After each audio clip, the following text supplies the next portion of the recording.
Welcome to the Rugby Obsession Deep Dive. It's great to be here. What a huge week in rugby. Oh, absolutely. I mean, if you've been hitting refresh on your news feeds like I have, Yeah. this isn't just a few headlines. We're watching the tectonic plates of world rugby shift. It really feels like that. It's like watching two completely different movies. It is. On one screen, you've got the double world champion Springboks, and they're playing this grand strategy game, planning dynasties, locking down their fortress for years to come. And on the other screen? Well, the other screen is a full-on disaster movie over in New Zealand. It's just chaos. You've got sackings, you've got rumors, panic buttons being absolutely smashed. And right in the middle of it all, one man, Tony Brown. That's the guy. It's a perfect study in contrast, isn't it? The stability of South Africa versus the absolute turbulence in New Zealand rugby. That's what we're digging into today. Exactly. We're looking at this fascinating chess match, specifically around the future of attack coach Tony Brown, but also this audacious 2031 plan that SA Rugby is cooking up. And we're pulling from some great sources. We've got interviews from Rappaport, Pratt Sports, some really candid stuff on News Talk, ZB. And, of course, the great coverage from Planet Rugby on all of SA Rugby's strategic moves. Now, before we get into the nitty-gritty of it all, I have to say, if you're the kind of person who geeks out over assistant coach contracts 7 years from now, Which you probably are if you're listening to this. right, then you are absolutely in the right place. And that is exactly why you need to subscribe to Rugby Obsession right now. It is just the best way to stay ahead of the game. Definitely. The landscape is moving way too fast for just the headlines. Okay, let's jump in. The rumor mill. We all saw the push notification. We know the baseline. Scott Robertson sacked as All Blacks head coach. That's the earthquake. Huge news. But while everyone in Wellington is, sifting through the rubble, the immediate fallout was this massive rumor that Tony Brown, the man reinventing the Springbok attack, was going to be the savior. The theory made sense, on paper at least. Jamie Joseph takes over the All Blacks. He calls his old mate Tony Brown. And Brown's on the first flight back to New Zealand. And a natural reunion, right? They've got all that history from the Highlanders, from Japan. It feels logical, but then you look at the facts, specifically what SA Rugby CEO Rian Oberholzer has been saying, and the reality is very, very different. He didn't just deny it, did he? He basically built a fortress around Tony Brown. He was incredibly firm. His position, and I'm quoting here, is very clear. He confirmed Brown is contracted until 2027, right through the next World Cup. But here's the kicker. This is the crucial detail that just kills the rumor dead. There is no early release clause. That's the key, isn't it? Because you always hear about these home nation clauses. If your country calls, you can go. But Oberholzer's saying, nope, doesn't exist here. Correct. No escape hatch. He said they expect Brown to stick to his contract. He even said if we can keep him longer than 2027, it will be even better for us. So, the door is shut. Firmly. I just want to pause on that because I think casual fans might not get how big a win this is for South Africa. We say Tony Brown transformed the attack, but what does that actually mean? Yeah, it's a great question. It's not just about, throwing the ball around more. Right. It's a fundamental shift. If you watch the recent Rugby Championship, look at the depth of the fly half. They're taking the ball much flatter, much closer to the line. They're challenging the defense before they even pass. Exactly. He's brought in this Japan-style speed of ball recycling, but he's hybridized it, with that classic South African physicality. He's teaching them to see the space before the collision. Because it's not just win the collision, then look. No. It's identify space, manipulate the defender, and then use the collision if you need to. You saw it on their end-of-year tours. That consistency against organized Northern Hemisphere defenses, that is the Tony Brown effect. That is the hybrid style. It's the Springboks with a turbocharger. Precisely. And Oberholzer also mentioned that beyond tactics, his work ethic, his rapport with the players, he just fits the culture. Losing him now would be like losing the architect of their entire evolution. So the fact is he's staying.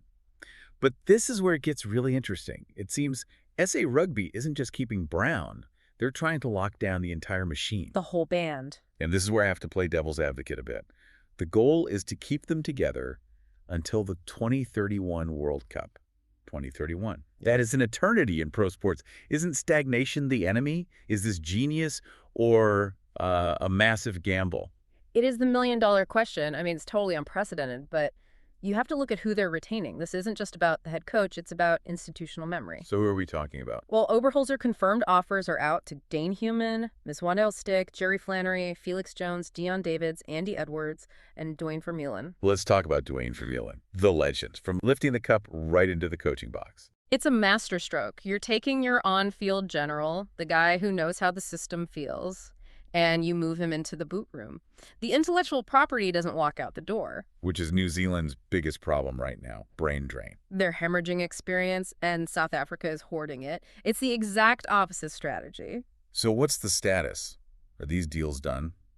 Not quite signed in blood yet.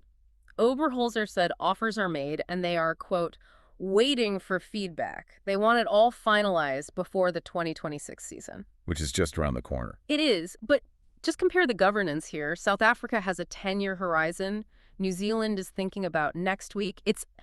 The contrast in administrative competence is staggering. It is. One is playing 4D chess, and the other is, well, they're still looking for the instructions to the board game. That is a harsh but pretty fair assessment. And this is the perfect time to get to the human side of this, because contracts are one thing, but these are people. Before we get to Tony Brown's brutally honest confession, just a quick reminder for you. If you are enjoying this breakdown, please hit that subscribe button for Rugby Obsession. It really does help us keep doing these deep dives. So Tony Brown, he did this interview with News Talk ZB, and frankly, I was shocked at how open he was. He confirmed he has no plans of jumping ship before 2027. He honors his commitments. Which is refreshing. In a world of broken contracts, hearing a coach just say, I gave my word, that's something. And it's a huge but. He also admitted he's pretty frustrated with New Zealand Rugby's timing. The interviewer asked him point blank if he'd bite someone's hand off to coach the All Blacks if he wasn't with the Boks. And he said, 100% yes. Brutal. That's just brutal for Kiwi fans to hear. He said he was just so frustrated that no one even talked to him 2 years ago. Can you imagine? One of the best attack lines in the world, a son of the soil, saying, I was right here, ready to go, and the NZR just ghosted him. And now the house is on fire, and he's locked in with their biggest rival. It's just a classic case of missed opportunity. And it gets even more dramatic. Scott Robertson, before he got the sack, he actually tried to lure Brown back late last year. Yeah, that would have been when Jason Holland was leaving the setup. Razor was clearly looking for a lifeline. He probably knew he was in trouble and thought, if I can just get Tony. And Brown said no. He did. He told him his commitment to South Africa was for 4 years, and he was going to honor it. Wow. So even when the All Blacks head coach personally comes calling, the contract and the word given to Rassie held firm. It says a lot about the culture Rassie has built. But the irony is just, it's incredible. Brown wanted the job when no one called. Razor calls when it's too late. Now Razor's gone, and Brown is still with the Boats. It's almost Shakespearean. 2 ships passing in the night. Except one ship is sinking, and the other one is winning World Cups. So all this is happening in a wider context.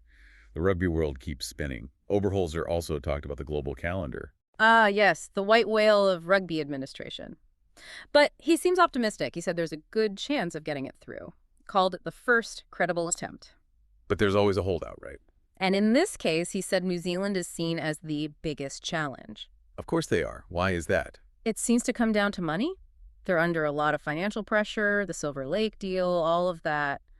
A global calendar imposes structure, which might restrict their ability to schedule lucrative one-off tests whenever they need cash.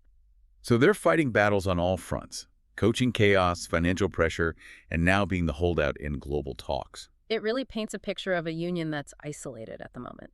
And we can't ignore the physical toll. There was a note about Pieter-Steph du Toit getting injured in Japan. Yes, the sweat over that. It highlights the one risk in their model. Rassie has to manage players all over the globe. A complex juggling act.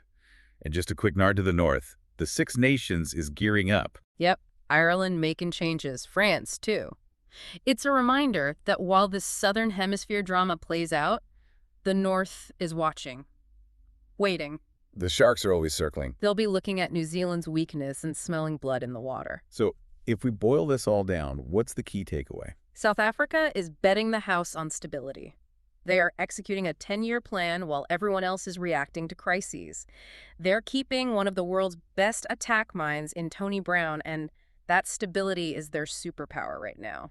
That's a powerful thought. And it brings me to a question for you listening at home. We heard Tony Brown say, 100% yes to the All Blacks job if he wasn't under contract. A fascinating ethical dilemma. It is. So here's the question we have for you. What do you think? Should Tony Brown have tried to break his contract to go save his home nation? Is the dream job worth breaking your word, or is loyalty king? Head versus heart. Exactly. We want to hear your thoughts and opinions in the comments. Let us know what you would have done. I'm really curious to see what people think. Me too. And before we sign off, one last reminder. If you want more deep dives into the strategy, the drama, and the obsession that is rugby, please subscribe to Rugby Obsession. We've got so much more coming. We are just getting started. Thank you for listening to the Rugby Obsession Deep Dive, and we'll look forward to you listening to our next episode.